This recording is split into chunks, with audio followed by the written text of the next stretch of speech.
The rain came down like the sky had broken. Heavy drops hit the tin roof of Eli Turner's old farmhouse. It was late, past midnight, and the wind carried the smell of wet soil and thunder. Eli sat near the window, listening to the storm. He was used to quiet nights, the kind where the only sound came from crickets and the rustle of cornfields. But tonight was different. A strange sound came from outside, sharp, sudden. It wasn't thunder. It was something else. Something alive. Eli frowned, grabbed his flashlight, and opened the door. The cold air slapped his face. The storm soaked his boots in seconds. He walked toward the chicken coop, the small wooden shed at the edge of his farm. The noise came again, like a soft cry mixed with a whisper. His chickens were restless, clucking and flapping their wings in panic. "Easy now," Eli muttered, shining his light through the rain. The beam caught movement, a shadow shifting inside the coop. His heart started to beat faster. He raised his flashlight higher and opened the coop door. The hinges creaked, and what he saw froze him where he stood. Inside, among the frightened chickens, crouched a tall figure wrapped in a torn silver cloak. Her skin shimmered under the light, smooth like glass and faintly glowing. Her eyes, large, bright, and filled with fear, looked straight at him. In her arms she held something small, a child. The child had blue skin glowing faintly like moonlight on water. His eyes were wide open, looking at Eli with pure innocence. "Please," the woman whispered, her voice trembling. "We just needed shelter from the rain." Eli blinked. His mouth went dry. He'd seen aliens before, on the news, on the government broadcasts, but never this close. "Never in his chicken coop. What are you doing here?" he stammered. She pressed the child closer to her chest. "They're chasing us, please, just for tonight. Shelter." Eli didn't move for several seconds. His mind raced. The Galactic Settlement Act had made it clear. If anyone found an alien refugee, they must report immediately. Hiding one was a federal crime, punishable by life in a labor colony. He should have turned her in. That's what the law said. But something about the way she held that child, something in her trembling voice, made him hesitate. Eli lowered his flashlight slightly. The chickens clucked nervously around them. "You can't stay here," he said softly, but not firmly enough. "Please," she repeated, tears mixing with rain on her cheeks. "Just until the storm ends," Eli sighed. He looked at the small boy's face, half asleep, shivering. "All right," he said finally. "Come on." He led them out of the coop and across the yard. The woman's bare feet splashed through mud. Her cloak clung to her skin, revealing faint silver veins that pulsed under her flesh. The child whimpered softly, and she whispered something in a language Eli couldn't understand. Soothing, melodic. Inside the barn, Eli lit a small lantern. The warm light filled the space. Hay, old tools, and the faint smell of diesel hung in the air. The woman looked around, unsure. "You can rest here," Eli said quietly. "It's dry. Safer than the coop," she nodded, still clutching the child. "Thank you." Eli watched her for a moment. "What's your name?" he asked. "Lyra," she replied after a pause. "My son, Aaron." Eli nodded slowly. "I'm Eli Turner." Lyra looked at him with wary eyes. "You're not going to call them." "Are you?" He didn't answer right away. "No," he said finally. "Not tonight." Hours passed. The rain softened, turning into a steady drizzle. Eli couldn't sleep. He sat near the barn door, staring at the storm through the cracks. Behind him, Lyra sat on a pile of hay, holding her son close. The boy's breathing was soft and rhythmic now. Eli studied them quietly. The way she wrapped herself around her child wasn't human, but it was familiar, protective, loving. After a while, he asked, "Who's chasing you?" Lyra hesitated, her voice barely above a whisper. "Soldiers. The Intergalactic Authority. They want my son. Why? Because he's not supposed to exist." Eli turned to look at her. "What do you mean?" Lyra's eyes reflected the lantern light. "He's half human." Eli froze. "Half what?" She nodded slowly. "A human soldier helped me escape the laboratories on Mars Outpost. He saved me. We hid for months, but when they found out I was pregnant, they came for me. He died protecting us. We've been running ever since." Eli felt a chill crawl up his spine. He remembered the broadcasts, the human government warning about illegal hybrids. He never thought one would end up in his barn. Outside, the wind howled again. Lyra looked down at her sleeping child. "He's innocent. He doesn't know what war means. I just want him to see the sunrise without fear. Eli stayed silent. He didn't know what to say. Then a sound shattered the quiet, a sharp mechanical hum in the distance. Eli stood quickly listening. Lights flickered through the cracks of the barn walls. Drones, Lyra whispered in fear. They're scanning. Eli ran to the window. Blue searchlights swept across the fields. The hum grew louder. Stay down, he whispered. He blew out the lantern and dropped beside her. The barn went dark. Only the faint glow from Lyra's skin illuminated their faces. The child stirred and let out a soft hum, musical and high-pitched. Eli's heart pounded. Quiet, he whispered harshly, covering the boy's mouth gently. Outside, the drone's beam stopped right on the barn. Lyra gripped Eli's hand in panic. They sense energy. He glows when he dreams, Eli swallowed hard. Then wake him up, she shook him softly. Aaron, my love, wake up. Please. The glow dimmed slowly, fading into darkness. The drone's light moved on, scanning the cornfields instead. After a long, terrifying minute, the hum faded into the distance. Eli finally exhaled. His hands were shaking. Lyra pressed her forehead to the child's. Thank you, she whispered. Eli sat back against the wall, breathing hard. They're really hunting you. They won't stop, Lyra said quietly. They'll search every planet if they must. Eli rubbed his face, unsure what he had gotten himself into. You can't stay here long. They'll come back. I know, she said. But just for tonight. Can we rest? Eli nodded slowly. For tonight. He got up and covered the broken window with an old tarp. Then he found an old blanket and handed it to her. Lyra took it carefully, her fingers brushing his for a moment. They were cold, almost metallic, but delicate. You have kindness, she said softly. Most humans wouldn't help. Eli gave a small shrug. Most humans don't find aliens in their chicken coop. Lyra gave a faint smile, tired but genuine. Maybe your world still has hope. Hours later, Eli woke to the faint chirp of morning birds. The rain had stopped. The sky outside the barn was pale gray, glowing faintly with dawn. He turned and saw Lyra asleep, her child curled beside her, both wrapped in the blanket. For a moment, the scene looked peaceful, like any mother and son in the world. Eli stood quietly watching. Something deep inside him stirred, a feeling he hadn't known since the war ended. Compassion. Then, in the distance, a flash of blue light cut across the horizon, a ship descending beyond the tree line. Eli's stomach tightened. They were here. He looked back at Lyra and her son. The moment of peace was gone. They found you, he whispered to himself. The sound of the ship's engines rumbled through the valley. Lyra's eyes snapped open. She saw his face and understood without words.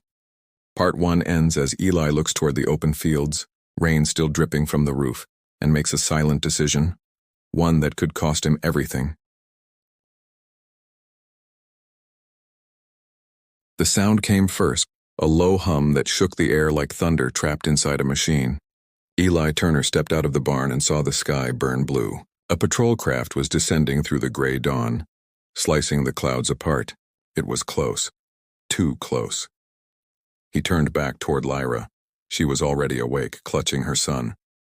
The silver glow of her skin flickered with fear. They found us, she said softly. Eli nodded once. Then we need to move now. He ran into the farmhouse and threw open an old cabinet. From inside, he pulled a small backpack, a few food cans, and a map. His hands trembled. He hadn't run from anyone since the war, but the memory of it still lived in his bones. Lyra followed him inside, holding Aaron against her shoulder. The boy's eyes were half closed, feverish. His small blue hands clung to her hair. He's burning up, Eli said. He gets sick when he uses his light too long, Lyra whispered. His body is not strong yet. Outside, the engines roared louder. Eli ran to the window. Searchlights swept across the hills, then toward his field. We can't stay here, he said. If they scan the house, it's over. Lyra's voice shook. Where can we go? There's an old storm tunnel under the north ridge. It connects to the forest. They won't pick us up through the rock, she hesitated. We can't outrun a ship. Eli met her eyes. Maybe not, but we can hide. He grabbed his jacket, wrapped the boy in a blanket, and nodded toward the back door. Follow me. The rain had turned the ground soft, swallowing every step they took. The morning air was cold, filled with the smell of wet earth and ozone. Behind them, the patrol craft circled lower, scanning the land with a white beam that cut through the mist. Eli led them through the cornfields. The tall stalks swayed like ghosts, hiding them from view. Lyra struggled to keep up. Her cloak was soaked again.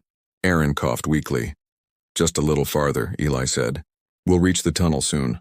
A flash of light exploded above them, the sound of a pulse shot splitting the air. The ground shook. The chickens screamed from the coop. Eli turned. The patrol ship had found his farmhouse. Within seconds, a blinding beam lit the house like daylight. Then an explosion. The shockwave threw dirt and leaves into the air. Lyra gasped, shielding the boy. Eli's home, his father's land, everything he had, gone in fire and smoke. He stood frozen for a second, the flames reflecting in his eyes. Lyra touched his arm gently. "I'm sorry," she whispered. He swallowed hard. "Don't be. Just keep moving." They reached the north ridge as the sun broke through the clouds. The tunnel entrance was half hidden behind vines and old stones. Eli pulled them aside and lifted the heavy cover. Cold, stale air flowed out. "Inside," he said. Lyra climbed down first, holding Aaron tight. Eli followed, pulling the metal door shut above them. Darkness swallowed everything. He flicked on a small flashlight. The tunnel was narrow, built decades ago to carry water during storms. Now it was abandoned. Damp walls, dripping pipes, echoes of each step. Lyra sat on a stone ledge and laid Aaron on her lap. The boy's skin glowed faintly blue in the dim light. Eli knelt beside them. "How bad is he?" Lyra placed her hand on the child's forehead. "His energy is unstable. He needs warmth. He needs calm." Eli unzipped his jacket and wrapped it around the boy. "That should help a bit." Lyra looked at him with tired eyes. "You didn't have to help us."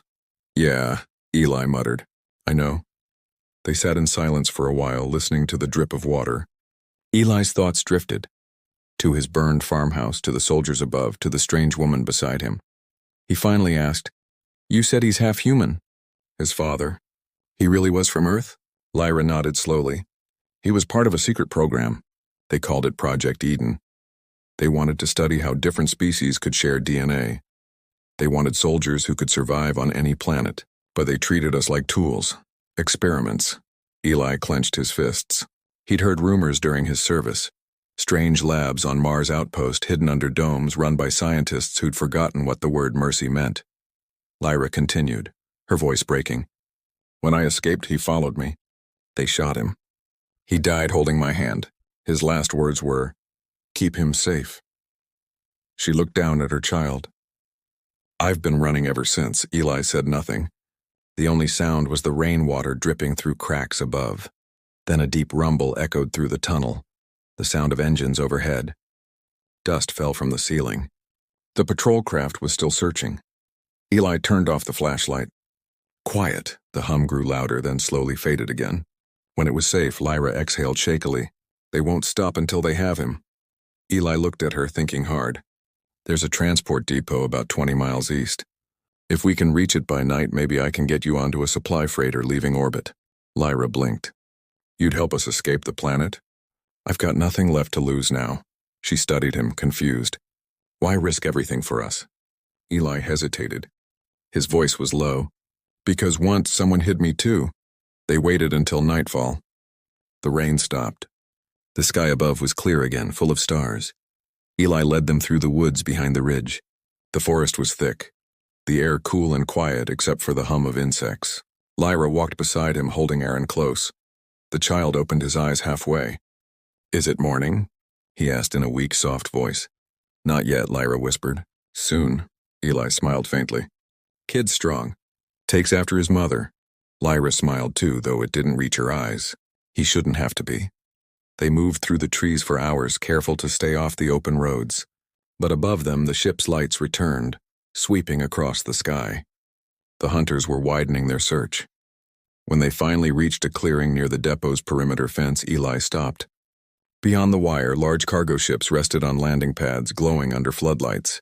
Automated loaders moved like insects across the field. "That's our way out," Eli whispered. The freighter labeled Orion Hall 7. "It leaves at dawn." Lyra looked worried. "How do we get past the guards?" "I still remember the old codes. Worked here years ago. Might buy us a few minutes." They crouched behind fallen crates, waiting for a patrol bot to pass. Eli reached into his pocket and pulled out a small metal card. An access chip, scratched but functional. Didn't think I'd ever use this again. He led them toward a maintenance gate. His hands shook as he slid the card into the reader. The red light blinked, then turned green. The door opened with a soft hiss. "Go," he whispered. They slipped inside. The depot was filled with the hum of machinery and the smell of fuel. Every sound felt too loud, every shadow too sharp. Aaron stirred again. "Mama." "Shh, my love," Lyra whispered, kissing his forehead. "Almost safe." They reached the loading ramp of the freighter. Eli typed in a code. The door began to open, slowly, painfully slowly. Then a voice shouted behind them. "Stop right there!" A squad of armored soldiers appeared near the gate, weapons raised. The floodlights swung toward them. Lyra froze. Eli turned, shielding her and the boy. "Run!" he shouted. They sprinted up the ramp as energy blasts tore through the air. Sparks rained around them. Eli slammed the door control and the ramp began to close, ming, but a blast hit his shoulder, throwing him to the ground. Lyra screamed. "Eli!" He gritted his teeth, pain flashing through him. "Get inside." "Don't stop." Lyra dragged him up, half carrying him. They stumbled into the cargo bay just as the door sealed shut. The ship's alarm blared. The engines began to power up automatically. The pilot must have triggered launch sequence from the control tower. Eli collapsed against the wall, clutching his wound. "We made it," he whispered. Lyra knelt beside him, tears mixing with sweat. "You saved us." Eli gave a weak smile. "Not yet. They'll shoot us down before we clear orbit unless you know how to fly this thing." Lyra looked at the glowing control console near the far door. "I was a navigator once."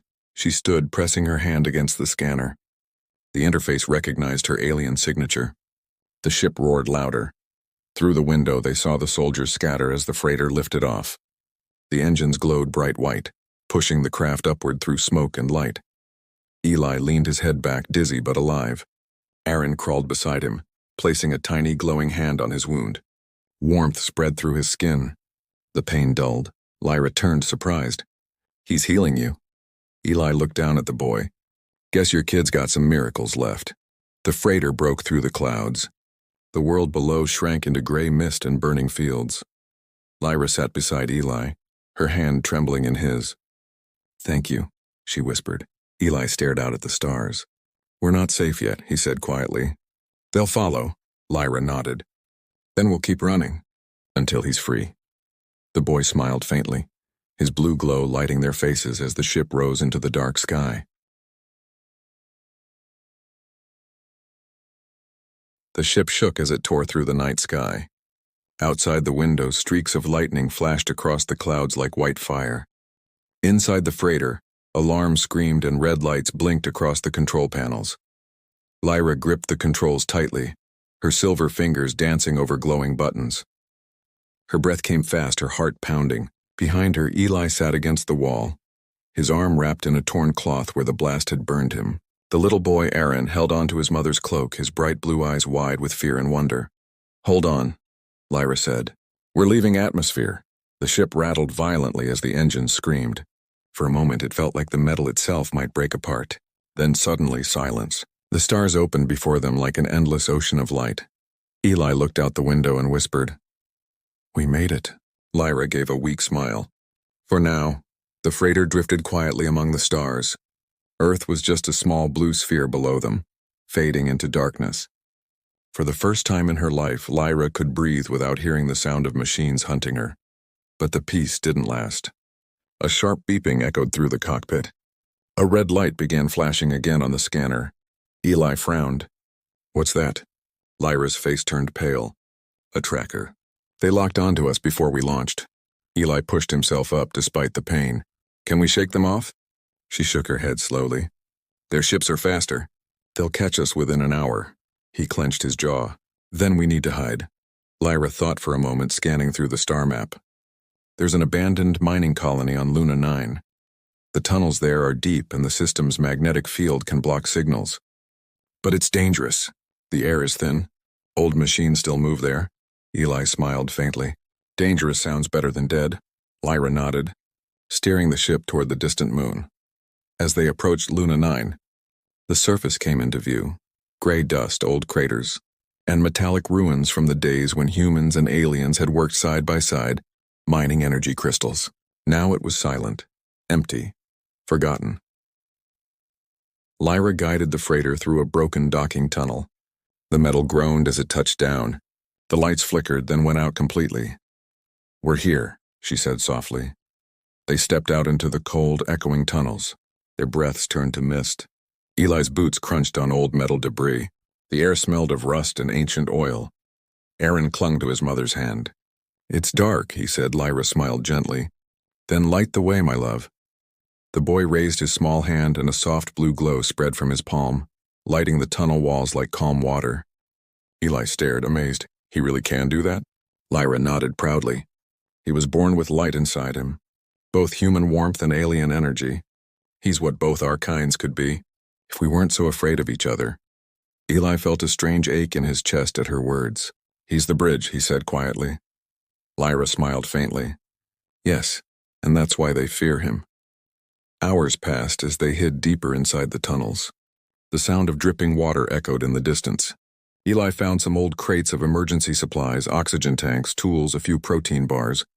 They ate in silence. Lyra finally spoke. "They won't stop hunting. You know that?" Eli nodded. "I know. But we'll keep running until we can't." She looked at him with sadness. "You don't have to stay with us, Eli. You've already done more than anyone would." He looked at her, tired eyes steady. "You think I can just walk away now? I lost my home, my land. All I got left is a reason to keep fighting. Maybe helping you is that reason." Lyra didn't answer, but the corner of her mouth trembled. Then came the sound.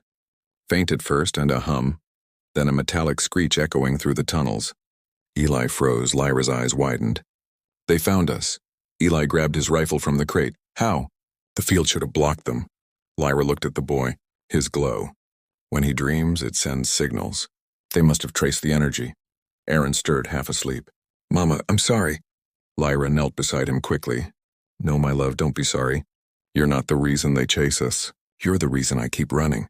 The tunnel lights flickered. Voices echoed through the corridors. Metallic, cold, mechanical. Drones. Then boots. Human soldiers, too. Eli's grip tightened on his rifle. "We'll have to hold them off." Lyra shook her head. "No. There are too many." The first drone appeared at the end of the corridor. A silver orb with red sensors glowing. It fired a pulse shot that hit the wall beside them. Eli returned fire. The drone exploded in a flash of sparks. "Move," he shouted. They ran deeper into the tunnels, turning corners, ducking under fallen beams. The air grew thin, and the ground vibrated from explosions behind them. Lyra held Aaron close as they reached an old control chamber filled with broken screens and shattered glass. Eli sealed the metal door behind them. "This'll slow them down." Lyra placed Aaron on the floor. The boy's glow was fading. His breaths came shallow. "He can't take much more of this," she whispered. Eli looked around desperately. "There's got to be a way out." Lyra moved toward a console and brushed away the dust. Her silver eyes widened. "There's an old escape shuttle buried under this base. It's connected to a launch rail. If we power it up, we might reach orbit before they catch us." "Do it," Eli said. She touched the controls. Ancient systems hummed to life. Lights flickered across the walls. Somewhere deep below, machinery began to move again after decades of silence. But the sound also drew the soldiers closer. From the hallway, a deep voice called out, amplified through a helmet. "Lyra of the Alindra race, surrender the hybrid child and you'll be shown mercy." Eli's blood boiled. He stepped to the door, shouting back, "You call this mercy? You burned my home, hunted a mother and her son." "Step aside, human," the voice answered. "You don't understand what that creature is." Eli turned toward Lyra, who was still working on the console. "They'll break through in minutes. I just need time," she said. "Almost done." The boy tugged at Eli's sleeve weakly. "Why do they hate us?" Eli knelt beside him, looking into those glowing blue eyes. "Because they don't understand you yet. But one day they will." The door exploded inward. Soldiers stormed the chamber, weapons raised. Eli fired first. The blast lit the room blue and white. The air filled with smoke and screams. Lyra screamed his name. "Eli!" He kept firing until the rifle clicked empty. Then one of the soldiers aimed a pulse cannon at Lyra. Without thinking, Eli threw himself in front of her. The blast hit him square in the chest. He fell to the ground. Lyra caught him, trembling. No, no, stay with me. He coughed, blood on his lips. Get the boy to the ship. Lyra's tears fell onto his face, glowing as they touched his skin. Aaron crawled beside him, small hands glowing bright. Don't go, the boy whispered. For a moment, the light around Aaron grew so strong that the soldiers froze. The air shimmered with energy. The boy's glow expanded, wrapping around them like a sphere of blue fire. Lyra looked up, realizing what was happening. Aaron, no! You'll burn yourself. But the boy's voice was calm. I can save him, Mama. The energy pulsed through Eli's body. His breathing slowed, then steadied. The burn marks on his chest began to fade. Lyra gasped. You healed him. The soldiers stepped back, terrified. One shouted, Contain it! The hybrid's unstable. But before they could shoot, a wave of light exploded outward. Pure, silent, blinding. The soldiers were thrown back, their weapons fried. The walls cracked. When the light faded, Aaron collapsed into his mother's arms, unconscious but alive. Lyra looked at Eli, tears streaming down her face. We have to go. He nodded weakly, standing with her help. They dragged themselves to the lower tunnel where the escape shuttle waited. Its old engine flickered as Lyra powered it up. She placed Aaron gently in the seat beside her. Hold on, my love, she whispered. Eli took the co-pilot chair, glancing back at the wrecked corridor. They'll come again. Then we keep moving, Lyra said softly. The shuttle roared to life and shot through the tunnel, bursting into the open sky. The old mining base exploded behind them. For a few moments they flew in silence, surrounded by stars. Eli turned to Lyra. Where will you go now? She looked at her sleeping son. Somewhere they can't find us. Somewhere he can grow without fear. Eli smiled faintly. You'll make it. Lyra turned to him, her voice trembling. You gave us more than shelter, Eli Turner. You gave us hope. He looked out the window at the earth below, blue, small, fragile. Maybe your son will remind us what being human really means. Lyra smiled, her silver eyes soft. Maybe. As the shuttle drifted toward the stars, a gentle voice broke the silence. Aaron, still half asleep, whispered, Thank you for keeping us safe from the rain. Eli and Lyra shared a quiet look. Two souls from different worlds, bound by one act of kindness that changed everything. The stars reflected in their eyes as the ship vanished into the deep, endless sky. The end.